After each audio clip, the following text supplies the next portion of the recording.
The way that solar power is distributed across Africa is fairly uniform. Over 85% of the continent's surface receives a global solar horizontal irradiation of almost 40% of the global total. This makes Africa the most sun-rich continent in the world.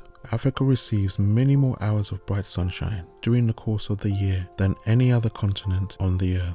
This gives solar power the potential to bring energy to virtually any location in Africa without the need for expensive, large-scale, grid-level infrastructural developments. About 600 million people in sub-Saharan Africa live without access to electricity. The majority of those, approximately 80%, live in rural areas where there is no grid electricity, and expansion is largely financially and logistically infeasible.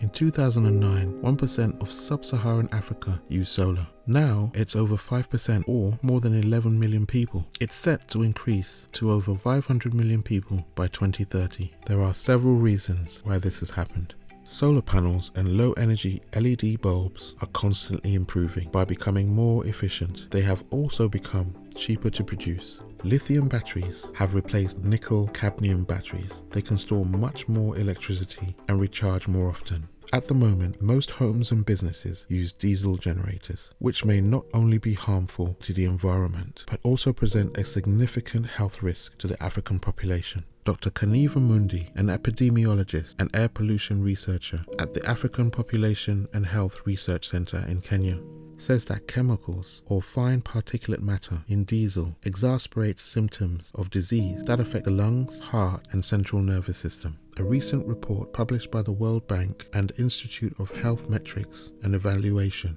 estimates that air pollution killed more than 17,500 people in Ghana alone in 2013, costing more than $542 million or £410 million in lost income. This estimate does not include the cost of medical treatment. So, the proliferation of solar to replace even a part of the use of fossil fuels in sub-Saharan Africa would amount to a significantly improved environment for the continent's population. According to the International Renewable Energies Agency, IRENA, in 2018, the growth of solar power usage was primarily driven by 5 specific countries: Egypt, South Africa, Kenya, Namibia, and Ghana. Not only will solar give Africa free, unlimited energy, but it will also give Africans the ability to control and own their own energy production capability. All over Africa, solar is powering businesses, homes, farms, hospitals, clinics, schools, and where people are so poor they can't afford solar, companies like Anergy in Nigeria are providing pay-as-you-go services that are giving millions of Africans uninterrupted, affordable, clean power for the first time.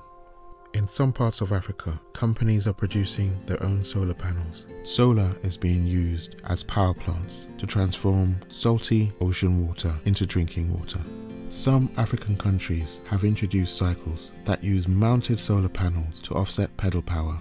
Thousands of solar-powered phone charging kiosks have popped up all over Africa.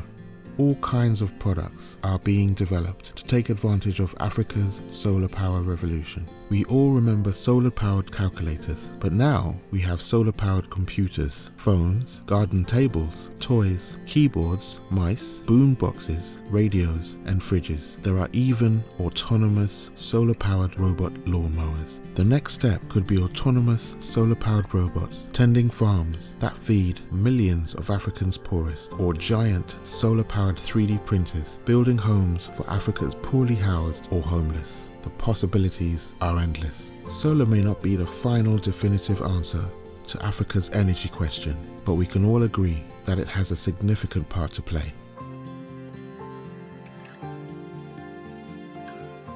If you like this video and want to see more, please subscribe.